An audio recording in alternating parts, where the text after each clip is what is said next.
Hi കൂട്ടുകാരെ, ഇന്ന് നമുക്ക് പരിണാമത്തെക്കുറിച്ച് മതവാദികൾ പലരും ആവർത്തിച്ച് പറയുന്ന വാദങ്ങൾ ഒന്നൊന്നായി പരിശോധിക്കാം. അവർ പറയുന്ന വാദങ്ങൾ ആദ്യം കേൾക്കുമ്പോൾ ശരിയായി തോന്നാം. പക്ഷേ ശാസ്ത്രം പറയുന്നത് അതിന്റെ പൂർണ്ണമായ മറുവശമാണ്. ഒന്നാമതായി മതവാദികൾ പറയുന്നത് പരിണാമം വെറും തിയറി മാത്രമാണ്, തെളിയിച്ചിട്ടില്ല. ഈ വാദം കേൾക്കുമ്പോൾ യുക്തിപരമാണെന്ന് തോന്നാം. പക്ഷേ ഇതിൽ വലിയൊരു തെറ്റിദ്ധാരണയുണ്ട്. ശാസ്ത്രത്തിൽ തിയറി എന്ന് പറഞ്ഞാൽ ധാരണ എന്ന് അല്ല, ഒരുപാട് ചിന്തിച്ച് ഉണ്ടാക്കിയ ഒരു കെട്ടുകഥ എന്നതുമല്ല. Gravity theory, germ theory, atomic theory ഇവയെല്ലാം തിയറികൾ തന്നെയാണ്.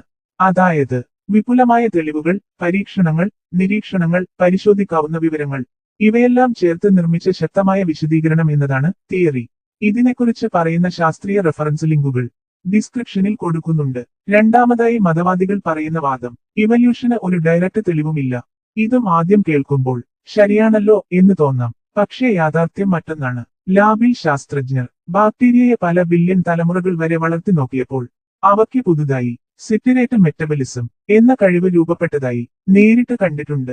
ഇത് ഒരു കഥയല്ല, ശാസ്ത്രീയമായി രേഖപ്പെടുത്തിയ ഡയറക്റ്റ് പരിണാമ തെളിവ് തന്നെയാണ്.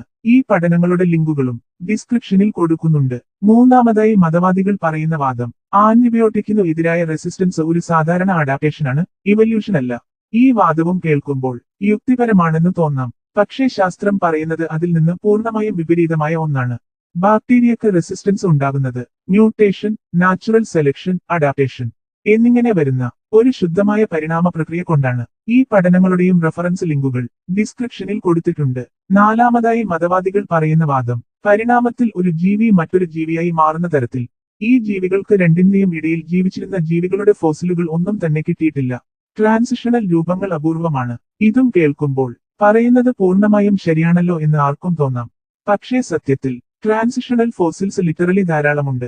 ഏറ്റവും പ്രശസ്തമായ ഉദാഹരണം ടിക്ടാലിക് റോസെ, മത്സ്യത്തിൽ നിന്ന് കരജീവിയിലേക്കുള്ള മാറലിന്റെ പെർഫെക്റ്റ് ഇടത്തരം ഫോസിൽ. ഫിന്നിൽ നിന്ന് ലിംബിലേക്കുള്ള അസ്ഥി മാറ്റം ഫോസിലിൽ തന്നെ കൃത്യമായി കാണാം. അതുപോലെ ആർക്കിയോപ്റ്ററിക്സ്, ഡൈനോസറിന്റെയും പക്ഷിയുടെയും ഇടയിൽ വരുന്ന ജീവിവർഗത്തിന്റെ തെളിവായി കാണുന്ന മധ്യരൂപ ജീവിവർഗം. ഇത് പക്ഷികളുടെ ഉത്ഭവത്തിന്റെ പൂർണ്ണമായ ട്രാൻസിഷണൽ തെളിവാണ്. ഈ പറഞ്ഞ കാര്യങ്ങളെക്കുറിച്ചുള്ള എല്ലാ ആധികാരിക ശാസ്ത്രീയ പഠനങ്ങളുടെയും ലിങ്കുകൾ ഡിസ്ക്രിപ്ഷനിൽ കൊടുത്തിട്ടുണ്ട്. അഞ്ചാമതായി മതവാദികൾ പറയുന്ന വാദം മനുഷ്യനും നിയാണ്ടർതാലിനും യാതൊരു ബന്ധവുമില്ല. പക്ഷേ DNA സീക്വൻസിംഗ് അതിന്റെ കൃത്യമായ തെളിവ് കാണിക്കുന്നു. ഇന്നത്തെ മനുഷ്യരുടെ ജീനുകളിൽ 1 മുതൽ 4% വരെ നിയാണ്ടർതാൽ ജനിതക അടയാളങ്ങളുണ്ട്. ഇത് ഒരിക്കൽ മനുഷ്യരും നിയാണ്ടർതാലുകളും ഒരുമിച്ച് ജീവിക്കുകയും പരസ്പരം കുടുംബങ്ങൾ ഉണ്ടാക്കുകയും ചെയ്തതിന്റെ നേരിട്ടുള്ള ജനിതക തെളിവാണ്. ഇതിന്റെ റെഫറൻസ് ലിങ്കുകളെല്ലാം ഡിസ്ക്രിപ്ഷനിൽ ഉണ്ട്. ആറാമതായി മതവാദികൾ പറയുന്ന അവസാന വാദം 100% തെളിവ് ഇല്ലെങ്കിൽ അത് ശാസ്ത്രമല്ല.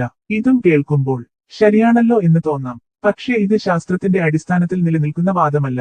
കാരണം ശാസ്ത്രം ഒരിക്കലും അബ്സല്യൂട്ട് പ്രൂഫ് തേടുന്നില്ല. ഗ്രാവിറ്റിക്ക് 100% തെളിവ് ഇല്ല. അറ്റോമിന്റെ കാര്യം നമ്മൾ കണ്ണുകൊണ്ട് കണ്ടിട്ടില്ല. വൈറസിന്റെ അസ്തിത്വത്തെക്കുറിച്ചുള്ള തിയറിയും അബ്സല്യൂട്ട് അല്ല. എന്നാൽ ശാസ്ത്രം ഏറ്റവും ശക്തമായ തെളിവുകൾ, ആവർത്തിക്കാവുന്ന ഫലങ്ങൾ, നിർദ്ദിഷ്ട പ്രവചനങ്ങൾ, കൃത്യമായ പരിശോധനകൾ എവിടെ ഉണ്ടോ അവിടെയാണ് നിൽക്കുന്നത്.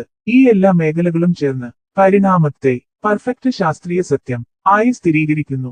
അവസാനമായി മതവാദികൾ പറയുന്ന വാദങ്ങൾ ആദ്യം കേൾക്കുമ്പോൾ ശരിയായി തോന്നിയേക്കാം. പക്ഷേ ശാസ്ത്രീയ തെളിവുകൾ ഒന്നൊന്നായി പരിശോധിക്കുമ്പോൾ ബാക്കി നിൽക്കുന്നത് ഒരേയൊരു സത്യം: പരിണാമം സത്യം ആണ്, വിശ്വാസമല്ല. തെളിവുകളിൽ അധിഷ്ഠിതമായ ശാസ്ത്രീയ വസ്തുതയാണ്. ഈ വീഡിയോയിൽ പറയുന്ന എല്ലാ ശാസ്ത്രീയ വിഷയങ്ങളുടെയും ആധികാരിക ശാസ്ത്രീയ പഠന റിപ്പോർട്ടുകളുടെയും ലിങ്കുകളെല്ലാം ഡിസ്ക്രിപ്ഷൻ ബോക്സിൽ നൽകിയിട്ടുണ്ട്. അടുത്ത വീഡിയോയിൽ വീണ്ടും കാണാം കൂട്ടുകാരെ.